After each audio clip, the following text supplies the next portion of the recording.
beloved Boss Mike Cervera. Harry Roque, pabigat lang umano sa kampo ng mga Duterte sa the Netherlands. Yan ang sinasabi ko noon pa.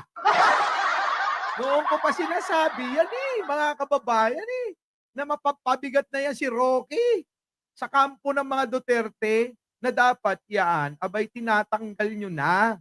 Dapat yan, pinauuwi nyo na. Sa bagay, kita nyo naman, di ba? Hindi na nga siya sinasali. Pinipilit niya na lang yung kanya sarili. Si Sara, di ba? Anong ginawa? Mga kababayan, kinancel siya. Nagpe-presenta maging abogado ni Digong, samantalang noon, sinabi niya, abay sigurado kang makukulong sa ICC. Noong panahon, mga kababayan, na nasa human rights pa siya. Human rights lawyer yan, si Roque, bago yan mapunta kay Digong. Nung napunta na kay Digong, palibasa, nakatikim na ng iba't ibang klaseng hotdog. Anong hotdog, Boss Mike? Hotdog sa Malacanang, masarap hotdog dun. Baka akala nyo. Hungarian meron pang Hungarian sausage. Diba? Meron pang tender juicy. Meron pang Vienna. Naku, mga kababayan. Ang sasarap ng mga doon, ng mga sausage saka hotdog. Ibang klase laki nun. Ganito. Diba, Roque? Sarap kaya, diba? Lalong-lalo na nung nakatikim na ng milyones pumapasok sa bangko niya. Di po ba, mga kababayan? Ayan, sa Pogo nang gagaling. Abay, kanya-kanya silang nakawan Itong mga itong mga bataan ni Digong na si idol nyong satanista. Ngayon, ano nangyari sa kanya? Ayan, mga kababayan. Kasi siguro si Roque yung tawag dito, naging tulay para makapasok itong Pogo na naging unang-una nilang problema sapagkat na ibabato sa kanila dahil si Digong mismo abay na balita na tumatanggap ng pera galing sa Pogo. Kita nyo, mga kababayan. Ganun talaga, Rain. Iba-iba size kasi. Kaya meron Vienna. Gusto mo naman longganisa. Pero mataba. Di ba? Mataba yung longganisa. Di ba, mga kababayan? Yun. Kita nyo? Sige. Bakit naging pabigat si Harry Roque sa kampo ng mga Duterte? Pasok. Attorney Harry Roque, pabigat lang umano sa kampo ng mga Duterte sa the Netherlands. Si Brigada Haji Camino sa detalye. Ibrigada mo! Pasok! Mga kababayan, munting paalala lang sa mga hindi pa nakakapag-like dyan, may pagbabago na si Whitey ngayon, Yung mga nanonood ng hindi pinipindot yung mismong video, abay hindi na naka-counted. Kaya kung kayo nanonood tapos hindi nyo pinindot, at hindi kayo nag-comment kahit isa, kahit press 1 lang, abay hindi counted yan, Kailangan pindutin nyo mismo yung video na napapanood ninyo, Kaloy! Muling hinimok ng mga lider sa Kamara si dating Presidential Spokesperson Attorney Harry Roque na umuwi na sa bansa at harapin ang mga issue na laban sa kanya. Ayon kay House Hindi uuwi yan takot yan mga kababayan, mas lalaki pa sa kanya si Dilima, sabi ko nga. Paano ba uuwi yan? Takot na takot yan, nanginginig na yung niyan, Ano ba, Mike, ang nanginginig? Plapla. Plapla, mga kababayan, nanginginig na. Si Dilima, kita nyo naman, babaeng may balls. Diba? Si Dilima ang babaeng may itlog, mga kababayan. Tandaan nyo, sa kasaysayan ng Pilipinas, siya lang yung hindi nagtago, siya lang yung humarap At siya lang talaga yung nagpakita ng tapang. Kaya mga kababayan, ating sabi ko nga sa inyo, oo, okay lang bumatikos.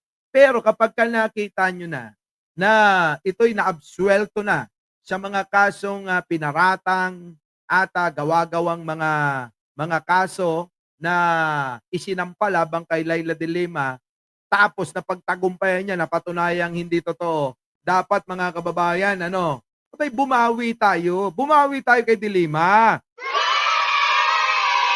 Di ba? Kaya nga ako masaya mga kababayan kapag kaya makapasok yung kanyang party list. Oo, kahit na ayaw ko sa party list. Oo, ha?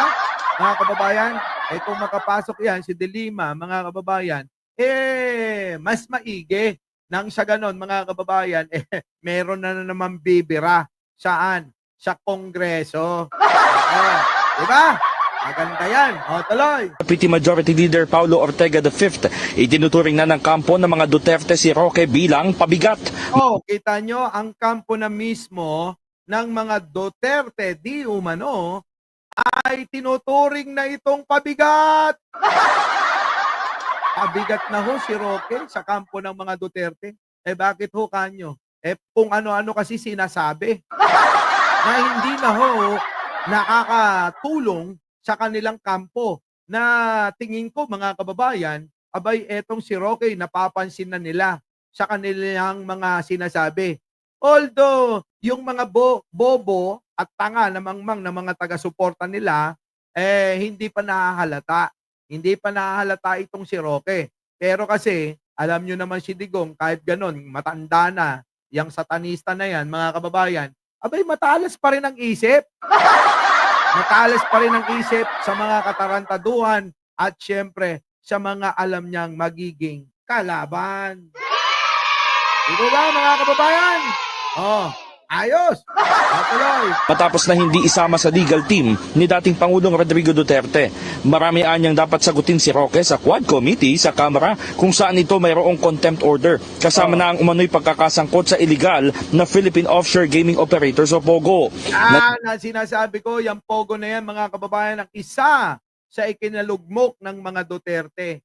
Biruin ninyo mga kababayan, mismong yung kaalyado niya na presidente ng China, sinabi na wag papasukin yan dahil yan ay gawain ng mga maka-demonyo. Pero si Digong mga kababayan na demonyo sa 2 bilyon taon-taon. Buwan-buwan pala, buwan-buwan.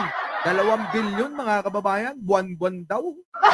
Kita nyo mga kababayan? Di na ako sigurado sa tagal ng balita na yan. 2 bilyon taon-taon o 2 bilyon buwan-buwan. Iba pa yung kickback niyan. Sino? Yan, si Roque. Iba pa yung kickback niyan.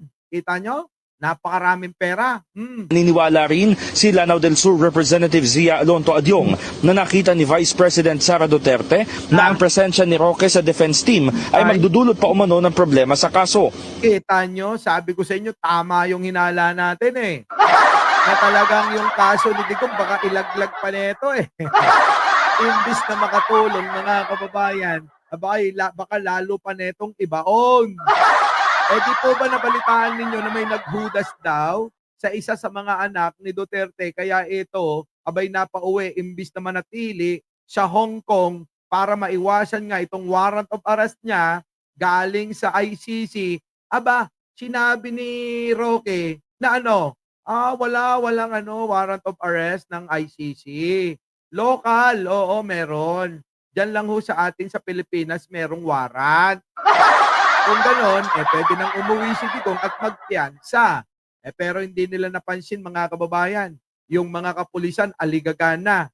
Nagpadala na ng bata-batalyon sa may Davao at talaga nang inabangan dito sa may Naiya. Hindi pa nila na-gets yun. Siguro mga kababayan, nung nakumpirma o tinip na ni Roque na pauwi na dyan si Digong, nakasakay ng ganitong eroplano. Nasa boarding na. Kung nasa boarding na, ayan na, pasakay na sila, boarding na yung eroplano. Yung mga bata naman ni Torre, magsihapaghanda kayo. Abangan natin etong si Digong dahil huhulihin na natin. Kita nyo mga kababayan, kagagawan ni Roque yan. Pansin na nila. Punto ni Adyong, bago pa maaresto si dating Pangulong Duterte, ay nagtatago na si Roque. Kaya ngayong wala na siyang gawain sa The Netherlands, wala nang dahilan para manatili siya roon. Correct. O, ano pang gagawin mo dyan, Roque? Kung wala ka naman palang gagawin dyan. Diyo, nag-a-apply pa po siya ng asylum. Oo, aantayin pa raw yun, ha? Aantayin pa raw yun kasi matagal-tagal pa raw yun bago maaprobahan o ma-denied. Walang yan, Roque. Ang galing-galing mo talaga. Ganyan ka na lang. Habang buhay, tago-tago ka na lang. Tapos sabi niya, hindi ko mapapatawad ang pamilyang Marcos sa pagsira nila sa pamilya ko. Ibang klase talaga yung mga masasamang tao, mga kababayan. Tandaan nyo, ang masasamang tao, hindi yan titigil sa kakahanap ng masisisi sa kanilang mismong kasalanan. Diba? Yung masasamang tao na yan, hindi yan titigil sa kakasisi sa mga nangyayari sa kanila kahit sila may kasalanan. Maninisi ng maninisi ng mga taong wala namang kinalaman sa mga kasalanan niya. Ano bang kasalanan ni Pangulong Bongbong Marcos na ikaw mismo ay hindi mo masagot yung mga katanungan at yung mga aligasyon sa'yo? Ang layo para ikonekta si Pangulo. Sabi ko sa inyo, etong kampo ni Duterte, lahat na lang ng mangyayari na hindi maganda sa buhay nila, kasalanan ni Pangulo. Samantalang si Pangulo, mga kababayan, hindi nga ito Hindi nga ito natigil sa kakatrabaho. Walang pakialam sa inyo si Pangulong Bongbong Marcos. Yung Kongreso, yung Senado, yan, sila yung naghahabol sa inyo dahil trabaho nila yon. Hindi trabaho ni Pangulong Bongbong. Bahala, pinagpapaubaya na nga, sabi nga ng Malacanang, sabi ni Attorney Claire, pinapaubaya na natin kung ano man yang mga pananagutan at kailangang sagutin ng mga taong mga inaakusahan tulad ni Roque at ni Sara Duterte. O napakaliwanag ni sinabi, di po ba mga kababayan? Pero bakit etong mga ito, wala nang ibang sinisi kung hindi si Pangulong Bongbong Marcos natin? Ang Pangulong Bongbong Marcos, mga kababayan, ang Pangulong Bongbong Marcos, wala ko talagang tigil. Oo, sisingit natin. Total, nabanggit yan. Bangag at adik di umano ni Yan. PBBM. Yan na, tingnan ninyo. Yang kakatawag ninyo ng bangag at adik, panoorin ninyo ang ginagawa ng Pangulo. Dahil sa pagiging bangag at adik di umano ni PBBM, ay gumanda ang ekonomiya ng ating bansa. Maraming proyekto ang natapos. Gumanda ang relasyon ng Pilipinas sa maraming bansa. Dumami ang mga foreign countries ang nag-invest sa Pilipinas. Maraming mga malalaking transaksyon ng illegal na droga ang nalansag. Correct. Maraming malalaking drug lords kasama na ang mga tiwaling alagad ng batas ang nahuli. Correct. Bumaba ang crime rates at higit sa lahat 95% ng Correct. utang ng bansa ang nabayaran ng Administrasyong Marcos Jr. Correct. Samantalang ang mga Duterte na matitino, mababait, walang bahid ng korupsyon, tapat sa konstitusyon at serbisyo sa sambayanang Pilipino, ay marami ring nagawa, gaya ng paglustay ng 125 milyon sa loob. Ng 11 araw sa hindi may paliwanag na dahilan, nilustay ang confidential funds at gumamit ng mga peke at mga kalokohang pangalan, Correct. gaya ng Mary Grace Piatos, Tempura, Oishi, Xiaomi at Ilan Pang. Higit sa 1,000 pekeng pangalan at walang pagkakakilanlan ng COA. Rin din ang planong pagpatay sa Pangulo at Pamilya. Hinarap din yung pondo ng DepEd. Hinikayat ang mga tao na kamuhian ng Pangulo. Sinuportahan ang kalakaran ng droga at ang pogo na naging sanhi ng mga kriminalidad at marami pang ibang katiwalian ng mga Duterte. At ngayon naman dahil sa mabuting ehemplo ang mga Duterte, mas lalo nilang sinulsulan ang mga DDS supporters na lalong magalit sa gobyerno dahil sa pagkakadakip ni Digong dahil sa crime against humanity, murder at rape. Ay, nako, yun na, yung rape. Oo, mga kababayan, kita nyo, may rape talaga, no? May rape talagang kaso si Digong. Grabe, pinakyaw niya na yung kasamaan. Sabi ko nga kagabi, mga kababayan, pinakyaw na ni Digong ang kasamaan. Pati panggagahasa, naging kaso na ni Digong. Ang tanong, sabi nga natin kagabi, ang tanong, sino kaya ang niyot-yot ni Digong? Sino kaya itong babae? Babae o lalaki? Babae. Kasi sabi niya dati, pati bakla daw pinapatulan niya. Babae, bakla, ano kaya itong ginahasa ni Digong na ito? Malupit sabi rin Ni Digong dahil sa crime against humanity, murder at rape. Kaya kung ikukumpara natin ay talaga namang maraming nagawa ang mga Duterte dahil sa mabuti sila at hindi corrupt. In your dreams, Dutertards. In your dreams. Kita nyo? Grabe mga kababayan.